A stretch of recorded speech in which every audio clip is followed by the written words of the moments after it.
Yuk Mbak Lisa, yuk Mas Abi. Sekali lagi tepuk tangan yang meriah. Yuk. Assalamualaikum warahmatullahi wabarakatuh. Alhamdulillah wa syukurillah. Kita bersyukur dulu kepada Allah. Kita dipertemukan di tempat yang luar biasa ini, tempat yang sudah ditakdirkan sama Allah. Gimana caranya kita meraih ridhonya Allah, biar dunia dan akhirat pasti kita raih. Amin. Sedikit flashback ke 2 tahun yang lalu, saya kesini dalam keadaan minus. Mungkin ibu-ibu sekalian di sini masih beruntung pada saat dibanding saya dulu. Dulu saya di sini tuh nggak punya kerjaannya, udah benar-benar bangkrut, usaha nggak ada, kolega menjauhi, keluarga menjauhi, dan punya amanah hutang karena saat itu COVID. Nah, terus sebelum saya kesini, saya dapat juga cobaan. Suami sempat bunuh diri pakai harpik. Alhamdulillah masih Allah kasih kesempatan untuk hidup. Tapi itulah sekelumit cerita tentang saya di flashback sebelum ketemu sama RDAY. Gitu. Jadi saya berdiri di sini mencoba mentransfer ilmu apa yang saya sudah dapatkan di RDAY, dengan bermaksud di sini tidak ada bermaksud buat ria, tapi saya meyakinkan ibu dan bapak di sini kalau saya bisa hari ini berdiri di sini dengan keajaiban yang Allah kasih, pasti bapak dan ibu pasti bisa. Amin. Yang penting di sini kita satuin frekuensi dulu. Kita kesini itu semua dengan berbagai macam anugerah. Kalau di RDAY kita sebutnya bukannya masalah, tapi anugerah. Kita harus syukurin itu dulu. Kita terima dulu anugerah yang luar biasa yang bikin hati kita itu merasa sempit, yang bikin kita nggak enak itu kita terimain dulu. Kita terima dengan legowo, kita terima dengan ikhlas, walaupun ikhlas itu susah. Tapi gimana caranya kita segera keluar dari anugerah yang Allah kasih ini dengan cepat, dengan Allah ridhoin dunia akhirat. Abis itu kita bisa naik ke level selanjutnya dan Allah akan berkahi hidup kita dunia dan akhirat. Pasti mau kan? Ya. Dulu 2022 Oktober saya kesini itu berdua sama suami itu pakai Grab. Benar kata Pak Haji, saya kesini pakai Grab dan ngutang. Karena saat itu benar-benar saya dalam keadaan minus, cuma punya bawa duit 700.000. 700.000 saya ketemu Pak Haji itu susah. Pertama kali ketemu sama Kang Nur. Yang orang di sini nggak ada yang tahu Pak Haji datangnya kapan. Tapi saya berusaha tanya, Pak Hajinya datangnya jam berapa? Nggak tahu. Bisa datang, bisa enggak. Jawabannya nggak ada yang pasti. Tapi saat itu saya dengan keyakinan benar-benar saya mau benar-benar cari ridhonya Allah. Habis itu saya tanya ke Kang Nur, nggak tahu, bisa jam 10, bisa jam 11. Terus suami bilang, udahlah pulang aja. Tapi saya, ya Allah tolong saya. Karena saat itu saya nggak punya motivasi dari mana-mana pun. Yang saya punya cuman Allah. Saya nggak ada tutorial cara cepat melunasi hutang. Tutorial cara cepat gimana caranya saya cepat keluar dari masalah ini, itu susah. Walaupun kita udah scrolling di YouTube, itu nggak dapat. Tapi alhamdulillah saya bersyukur banget kepada Allah, saya dipertemukan sama RDAY dan saya bisa berubah gitu. Jadi kita sama-sama di sini udah beruntung. Allah gerakan hati kita semua berkumpul di sini, berarti Allah udah memilih kita buat meraih ridhonya Allah lewat sedekah. Dulu saya kesini itu suami cuma punya uang 700.000, 500 kita sedekahin ke yatim kurung. Zaman dulu itu kita naik di atas, itu yatim kurung di depan kita. Banyak tuh orang yang pada ucap hajat. Ada yang mau lunas hutang, ada yang mau rumah tangganya baik-baik aja, ada yang mau rumahnya kejual, macam-macam. Tapi kita berdua bingung nih, karena kita selalu sedekah, nggak pernah yang namanya ijab. Nah, ijab itu apa sih? Ijab adalah sebenarnya ternyata hajat kita kepada Allah, kita minta disahkan sama Allah di niatnya. Niat kita harus diperbaiki dulu. Kita punya hajat ke Allah, dengan wasilah kita bersedekah, kita minta Allah yang ngabulin dengan aminnya anak yatim. Itu ijab, artinya ijab di RDAY apa? Karena dulu saya waktu kesini, oh Mbak mau sedekah ijab dulu aja, pasti bingung. Kalau nggak tahu pasti bingung, karena biasanya sedekah aja gitu. Nah kalau di RDAY istimewa kita sedekah, kita ijab sama anak yatim gitu. Nah Dari situ suami saya cuma bilang, nggak mungkin bilang saya mau lunas hutang sekian M, saya mau rumah saya balik, saya mau usaha balik, banyak banget. Tapi alhamdulillah saya minta keridhaan nama Allah, dunia akhirat saya diberkahi Allah. Suami saya minta jadi orang kaya tajir melintir. Udah habis itu kita lupain, terus ke Pak Haji lagi. Ke Pak Haji lagi ketemu waktu itu private pertama kali. Saya bilang saya punya, saya waktu saat pertama kali ke sini saya tidak punya usaha apa-apa. Tidak punya usaha apa-apa, saya cuma sebagai maklar. Jadi saya nyaloin gudang satu nih mau dijual, saya sambungin ke orang yang mau beli. Cuma itu. Dan itu saya punya 4 bulan. Jadi list yang mau barang yang mau dijual itu saya punya udah 4 bulan. Itu orang luar yang punya. Saya nggak punya kenal kontak orangnya. Saya tidak punya kenal sama orang terdekatnya. Benar-benar saya lost, cuma nawarkan gitu. Jadi jangan berpikir saya kesini sudah punya usaha, saya kesini punya kolega, enggak. Saya dalam keadaan benar-benar dijauhi orang, dikucilin, ibaratnya dihinakan. Tapi begitu benar-benar saya tahu ilmunya RDA, saya pertama kali ke Pak Haji itu pas saya bilang, Pak Haji saya punya usaha, tapi ini nggak tahu nih kayaknya proyek halu, karena udah 4 bulan nggak ada kejelasan mau dijual apa enggak. Pak Haji cuman bilang ke saya, bos, lo harus yakin. Yakinnya harus tingkat dewa. Apa sih yakin harus tingkat dewa? Jadi apa yang kita yakinin besok akan terjadi, itulah yang kita sebut-sebut hajat kita. Makanya dibilang sama Pak Haji, sebut hajat berulang-ulang karena ucapan adalah doa. Jadi jangan pernah kita meyakini sesuatu ke hajat kita itu pasti kabul. Jangan, emang iya ya bisa ya? Emang iya? Itu jangan.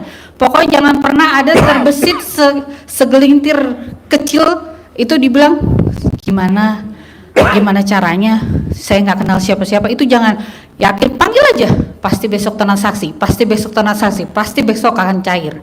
Itu ilmu pertama yang saya dikasih ke Pak Haji, yakin kita harus tingkat dewa. Benar-benar kita harus yakin apa yang kita hajatin, panggil terus.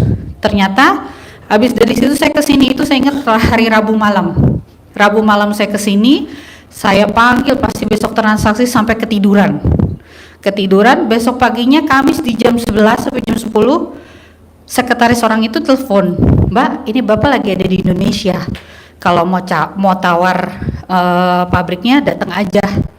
Akhirnya saya datang ke perusahaan tersebut, saya ngomong, Pak, saya cuma bisa sanggup segini. Saya beli waktu itu gudangnya 9,5 M, itu saat itu saya nggak punya uang. Jangan dipikir saya nawar gudang itu punya uang, enggak. Saya berdasarkan keyakinan pasti nanti ada uangnya, pasti nanti Allah berkahi jalannya. Pokoknya waktu itu sih cuma dikasih tahu Pak Haji ilmu yakin. Tapi kan sebelumnya saya udah sedekah juga sama niat ke Allah. Saya sedekah sama suami 500.000, hanya 500.000. Tapi mintanya ke Allah, minta ridhonya Allah. Dan terus saya dijalanin, gak inget-inget lagi tuh sedekah kita, jangan diinget-inget lagi. Nah akhirnya apa yang terjadi, saya tawar dengan 9,5, dia bilang oke, kapan mau bayar? Saya bayar Senin, saya bilang tapi 50% dulu ya, saya bilang gitu. Ternyata dengan semudah itu saya nggak punya uang, nggak ada DP, sepeser pun saya nggak ada DP, cuma modal ngomong. Saya yakin orang ini pasti akan mau ngejual ke saya, orang ini pasti mau jual saya, dan pasti nanti saya bisa ngejualin dan ada pembelinya. Akhirnya orang itu keluarin SPK itulah yang saya jual. Saya cuma punya waktu Sabtu, Minggu, Senin itu udah deadline, saya harus bayar. Akhirnya apa, ya pasti nanti ada yang beli, alhamdulillah kita berdua cari-cari pembeli. Hari Sabtunya dapet, cuma saya nggak dapet DP. Dibilang udah Senin nanti ditransfer. Siapa yang percaya? Nggak ada yang percaya. Ibaratnya itu benar-benar di luar nalar manusia. Tapi ketika kita memang yakin Allah akan nolong kita, apa yang terjadi? Jam 9.48 menit itu pabrik yang mau beli transfer ke saya 10M 980. Gitu. Jadi dari total penjualan itu 12,5. Jadi saya dapat keuntungan pertama kali Allah kasih berkah saya dengan modal sedekah cuma 500.000, Allah ngabulin saya 3,5 M. Gitu. Dalam artian gini, ketika itu di luar logika benar-benar manusia. Saat itu saya bilang, Masya Allah, Alhamdulillah, ini benar apa enggak? Ini benar apa enggak? Terus akhirnya saya berdua sama suami langsung ke Pak Haji. Pak Haji gimana caranya? Saya mau jadi orang kaya tajir melintir. Pak Haji langsung ngajarin. Terus dibilang katanya, berani nggak lu bos bawa anak yatim 9 istiqomah tiap hari? Tiap hari anak yatim kita harus muliain, kasih dia makan, kasih dia uang, benar-benar datang buat mengaminkan hajat kita. Saat itu kalau saya ditanya, pasti berpikir, sedekah tiap hari. Pasti begitu. Karena saat itu saya belum tahu ilmunya sedekah seperti apa. Kok Pak Haji maksain ya? Gitu. Saat itu saya pikir, ada nggak ya uangnya? Karena kan utang saya lebih banyak, lebih besar daripada yang saya dapetin. Kalau saya bayarin, itu nggak akan lunas. Nah, tapi gimana caranya? Ternyata diajarin sama Pak Haji ngegulung sedekah kita. Ternyata dari situ saya belum dapat ilmunya apa-apa, cuman saya ikutin karena udah terkabul. Karena ke Pak Haji itu langsung cespleng terkabul. Karena kalau ibu bapak mau tahu, sebelum saya ke RDAY, ke dukun saya udah. Benar. Orang bilang, siapa yang sama membali satu tepuk tangan dapat 1 miliar. Ke dukun udah, ke orang pintar udah. Tujuannya cuma pengen nahan masalah sambil kita bergerak. Ternyata nggak bisa. Saya zikir-zikir terus, baca di YouTube, sholawat yang 5.000, 25.000 udah saya jalani, tapi tetap aja hati nggak tenang. Pasti nggak tenang karena kita kepikiran harus yang dibayar, harus yang ini. Kita tuh dalam keadaan kita punya cobaan, kita nggak mau di dalam posisi itu, kita nggak mau. Tapi kan kita juga nggak mau punya anugerah itu. Tapi kan Allah udah menetapkan itu harus kita jalanin. Caranya gimana? Ya udah diterima dulu.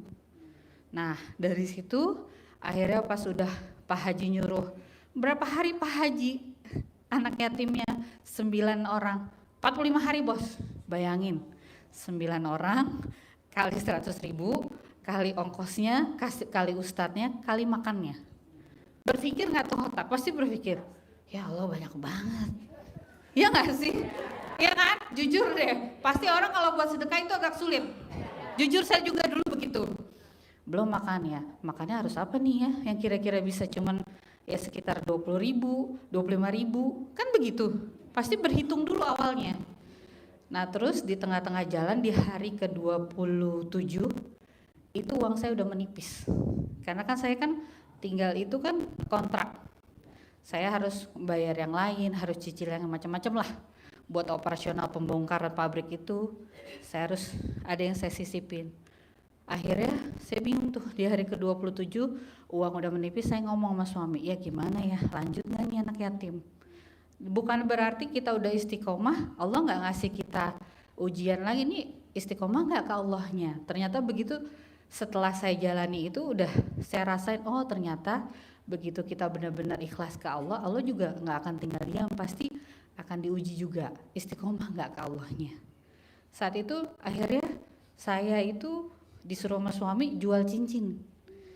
Saat itu saya kepengen batu cincin itu, waktu habis uang cair saya beli. Kata suami, jual lah.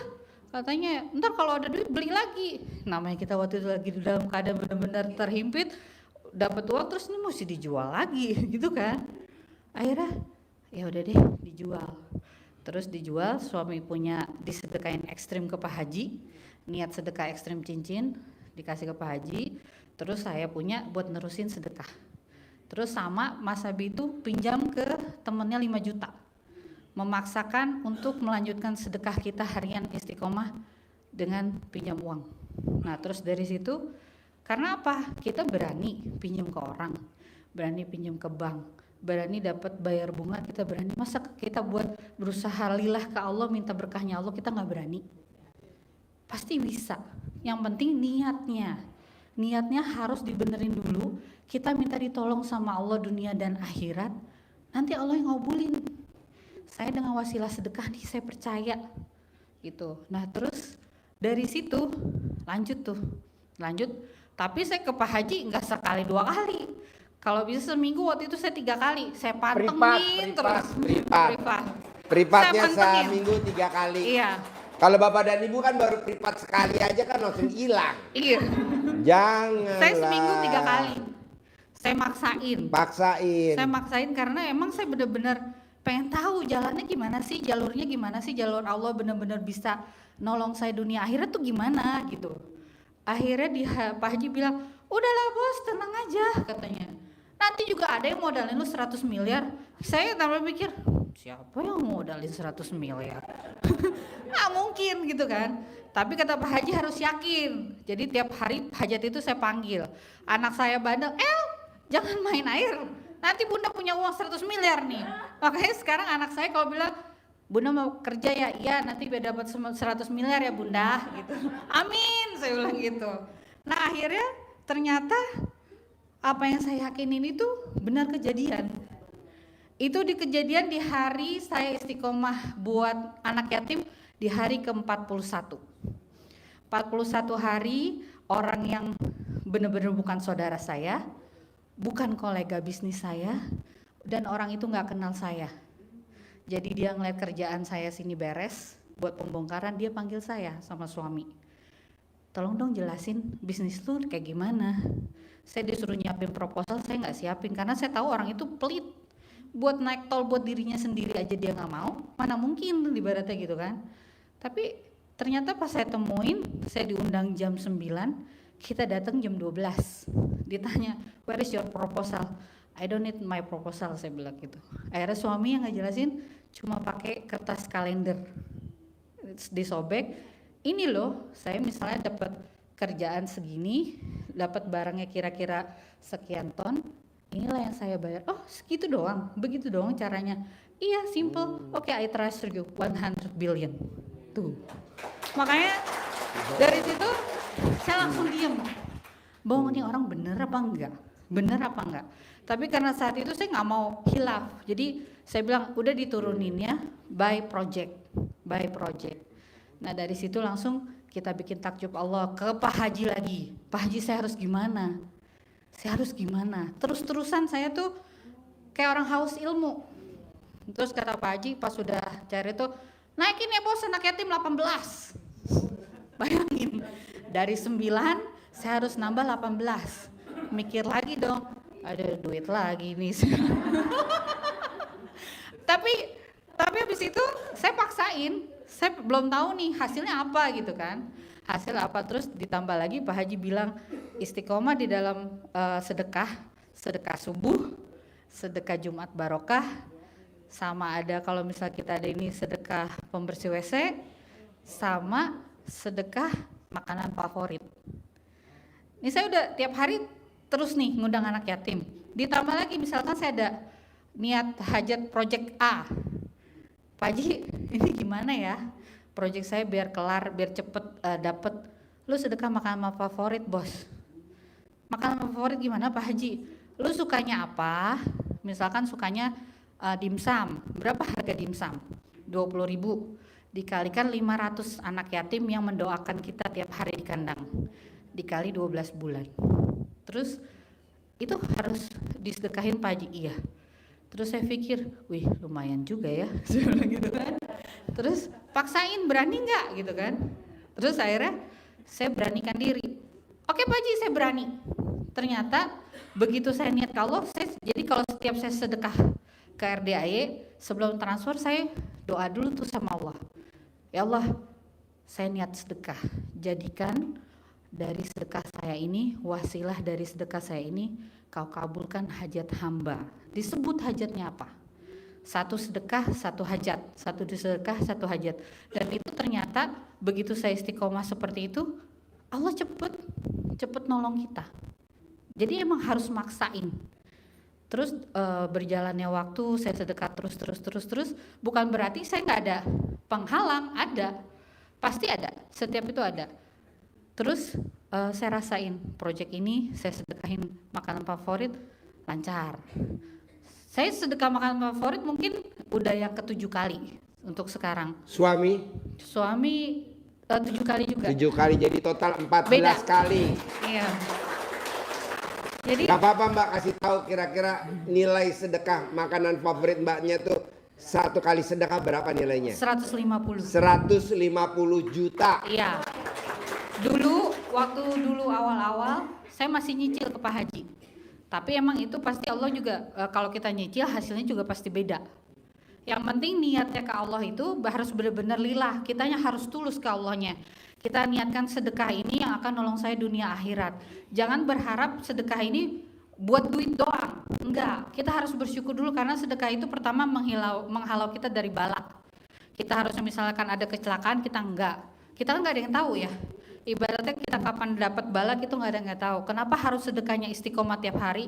Itu yang akan nyelamatin kita. Pertama dari kita lihat dulu nih amal kita lebanyakan mana sama dosa kan kita nggak tahu. Cuma diri kita sendiri yang tahu.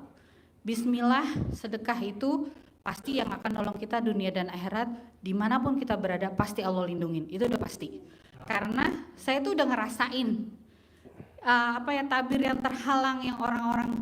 Ini orang kelihatannya baik sama saya. Ini orang kayaknya care sama saya, peduli sama saya.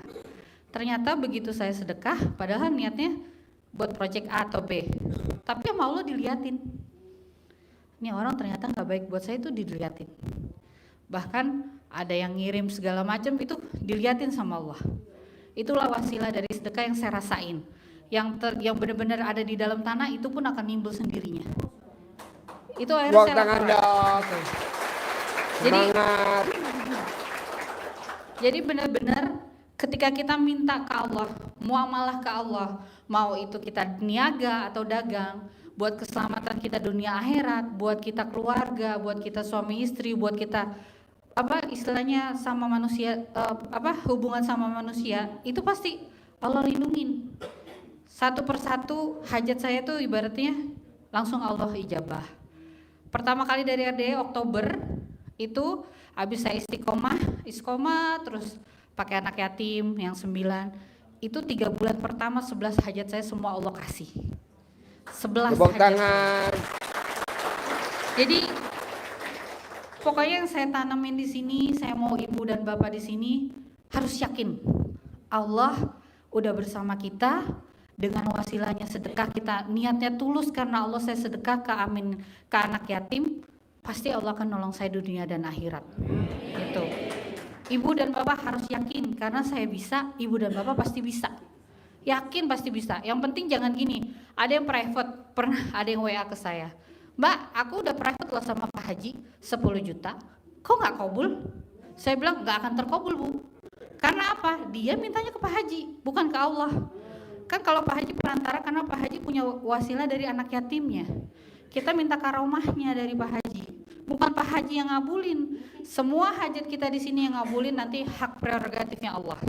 Kita periksa dulu diri kita rasain dulu nih diri kita nih banyaknya dosa apa amal yang kita kasih ke Allah. Kita udah bikin takjub Allah apa belum? Saya pun ibaratnya seorang pendosa yang lagi memperbaiki diri. Kita sama-sama di sini sama-sama belajar, sama-sama kita berlomba-lomba buat meraih ridhonya Allah lewat sedekah. Karena itu yang saya jalanin, saya alhamdulillah bersyukur banget sama Allah ditemuin sama RDAY, jadi saya tahu wasilah dari istiqomahnya sedekah luar biasa.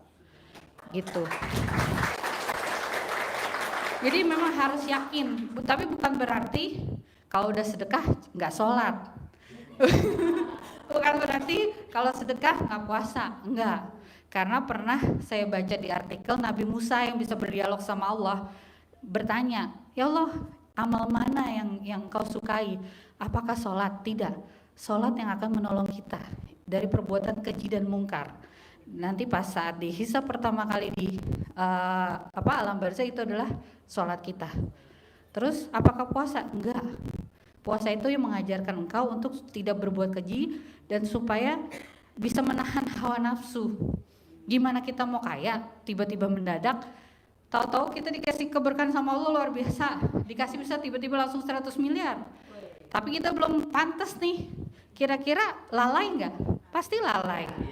Makanya di sini datang ke sini, Bismillah, minta hajatnya ke Allah, yang terbaik dari Allah melalui wasilah sedekah kita, itu yang akan menolong kita dunia dan akhirat gitu. Jadi harus benar-benar yakinnya harus benar-benar bulat, harus benar-benar tingkat dewa, panggil terus itu dengan cara bersyukur dulu. Kita syukurin dulu apa yang kita punya. Kita masih bisa diberikan nafas yang bebas, nggak bayar oksigen, masih diberikan kesehatan buat kesini, masih bisa Allah kasih. Ini merupakan rezeki dari Allah, kita ketemu di sini sama-sama. Benar, rezeki ketemu sama anak yatim, sama Pak Haji yang bisa muliain anak yatim 2000. Kita bersyukur loh. Kita belum tentu bisa dikasih kepercayaan sama Allah buat muliain anak yatim 2000, tapi Pak Haji bisa. Makanya kita benar-benar Masya Allah banget ketemu sama Pak Haji, kita nggak salah berguru. Kalau ke berguru ke dukun nggak kaya. Kalau ke Pak Haji udah mulai anak yatim, terus nggak dosa, guru kita kaya. Iya. Jadi apa yang nggak kita raguin lagi, udah tepat, tinggal kita ngejalanin ilmunya. Jalaninnya berani nggak istiqomah ke Allahnya, berani nggak sedekah ke Allahnya bener-bener.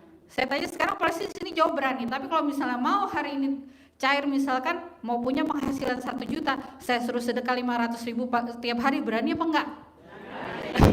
Bener berani? jangan di sini dong berani, pas di luar enggak. Ntar mikir lagi, ya buat bayar token listrik dulu nih. Enggak ya. Oh alhamdulillah sedekah potong sapi. Tepuk tangan dong.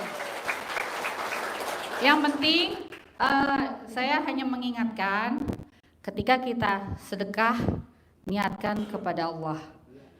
Pertama kali yang kita harus perbaiki adalah niatnya ke Allah. Kita harus lillah, dan kita ingat sedekah itu yang akan menolong kita dunia dan akhirat. Dan sedekah itu pasti diganti sama Allah berkali-kali lipat, karena udah janjinya Allah. Kita nagihnya bukan ke Pak Haji, tapi nagihnya ke Allah. Kalau ditanya, kok belum terkabul Pak? Ya periksa dulu dirinya, periksa dulu udah benar apa belum gitu. Saya pun selalu kayak gitu, kok belum Allah kabulin ya, oh mungkin belum saatnya. Tapi ketika memang Allah udah takdirin buat kita, itu nggak ada yang nggak mungkin, karena wasilah sedekah luar biasa. Saya nggak bisa panjang kali lebar menjelaskan, yang penting bikin takjub Allah sama-sama. Kalau kita nggak bisa istiqomah sedekah, istiqomahlah dalam beribadah. Pak Haji sudah ngajarin kita, jam 00 kita harus bangun, senyum 41 kali, terus mandi pandan 9 lembar, habis itu lakukanlah tahajud 4 rakaat, sholat taubat 2 rakaat, terus sholat hajat 2 rakaat. Bismillah, kalau kita istiqomah, yakin Allah akan nolong kita dunia dan akhirat. Itu. Jadi pulang dari sini, saya minta semua hatinya diperbaiki, sama-sama kita memperbaiki diri. Jangan pernah, kalau bisa hindari sifat 18. Karena emang itu benar-benar, walaupun kita sedekah, tahu-tahu kita ngelakuin itu udah offside. Itu harus bayar dam. Harus kita setor lagi, sedekah lagi ke Allah, biar diputar lagi sama Allah. Gitu. Jadi niatin apa yang kita punya itu memang semua dari Allah. Jadi kita paksain, saya nggak bisa mbak sedekah istiqomah tiap hari. Kalau kita udah hatinya begitu, pasti Allah nggak akan ngobulin. Tapi saya yakin saya bisa istiqomah ke Allah, saya bikin takjub Allah di luar manusia di luar kebiasaan manusia pada umumnya. Pasti nanti Allah nolong saya. Yakinin itu dulu, mindset di kepala, Allah yang akan nolong saya melalui wasilah sedekah saya. Saya diselamatin dulu dunia akhirat, habis itu saya bikin takjubnya tambahin lagi. Misalkan hari ini saya bisa sedekah 50.000, niat dalam hati, saya niat 50.000, tiap hari saya istiqomah muliain anak yatim, saya niat ke Allah, saya transfer 50.000 tiap hari. Pasti nanti Allah akan ngegantiin dengan berkali-kali lipat, karena yang kita tagih janjinya Allah di Al-Quran, bukan janjinya Pak Haji atau janjinya yang lain. Tapi kan yang saya yakinin, oh ya, saya dengan istiqomahnya saya beribadah lewat fadilah sedekah, Allah pasti nolong saya dunia dan akhirat. Pokoknya tanamin di mindset sedekah yang menolong saya dunia dan akhirat, yang akan merubah dunia saya dan dunia dan akhirat. Saya niatkan sedekah saya ke akhirat, dunia pasti ngikutin, apa yang kita minta pasti Allah kasih. Gitu. Mungkin itu Mbak, dari saya. satu lagi Mbak, Ya. terangin ke teman-teman Ya. dasarnya sedekah Jumat barokah. Iya. 1 menit aja. Kalau Setengah menit. sedekah Jumat barokah, sedekah yang paling baik itu sebenarnya di hari Jumat. Karena waktu pembuatan bumi itu dan saat nanti akhir yaumil akhir itu jatuhnya di hari Jumat. Hari Jumat itu benar-benar hari benar-benar yang luar biasa. Istilahnya hari keagungan di agama kita. Itu kalau misalnya kita sedekah Jumat nih, kan itu kan potong sapi. Begitu hajat kita disebutin di situ, kita udah redo, udah rela, udah ikhlas karena Allah melalui sedekah potong sapi itu Allah akan mewujudkan apa yang kita hajatin. Bismillah, nanti disebutin nama kita, disebutin hajatnya, Allah yang akan ngabulin. Itu pasti terkabul. Yang penting harus istiqomah benar-benar gitu. Nah, kedua Pak, paksain Bapak dan Ibu kalau malam Jumat, paksain Bapak malam Minggu bisa Iya. tahajud, Betul. paksain. Mbak Lisa, alhamdulillah ini spesial. Setiap malam Jumat itu ngundang anak yatim RDAY Iya. tahajud di rumahnya Mbak Lisa. Ya, Iya. Bapak, coba terangin biar semangat. Iya, jadi alhamdulillah sama Pak Haji dikasih ilmu lagi. Jadi dari 9 anak yatim, 18, 36, 50 sekarang saya, terus sekarang udah naik 100. Alhamdulillah Allah kasih keberkahan, bisa mulai anak yatim, terus setiap malam Jumat di rumah memang selalu ada anak yatim tahajud bareng. Tahajud. Gitu. Nah, karena Bapak dan Ibu belum siap, Bapak dan Ibu numpang aja wifi-nya RDAY, Iya. numpang wifi-nya. Nanti kalau udah bisa, Bapak dan Ibu paksain anak yatim tahajud di rumah Bapak Iya. dan Ibu. Amin. Iya. Amin. Nanti malaikat nggak bakal nyari-nyari alamat lagi, udah pasti itu dia. Nah, makanya Mbak Lisa, alhamdulillah Allah kabulin dalam jangka 2 tahun loh Pak, dari Oktober 2022 sekarang Oktober 2024 ya. Iya, 2024. Sekarang Mbak Lisa bisa ngundang anak yatim tahajud setiap malam Jumat. Kalau ngaji setiap hari, 100 anak yatim ngaji di tempat Mbak Lisa tiap hari. Satu anak dapat 100.000. Supirnya dapat 100.000, pendampingnya dapat 100.000, ustadznya dapat 300.000, solarnya 300, tolnya 150 setiap hari. Nah, ini mulai kemarin mau berangkat anak yatim umroh sebulan yang lalu, saya udah bilang Mbak, wajib ya tahajud tiap malam, karena saya mau Mbak Lisa cair lagi 200 miliar depan mata. Malah kalau bisa di 2025 saya maunya cairnya 1 triliun. Amin. Nah, kalau Mbak Lisa bisa, Bapak dan Ibu juga harus bisa. Amin. Karena Bapak dan Ibu belum siap, numpang aja di RDAY. Jadi Bapak dan Ibu paksain ikut tahajud di sini. Bonusnya apa Pak Haji? Usap kepala anak yatim, cium kening ibu yatim.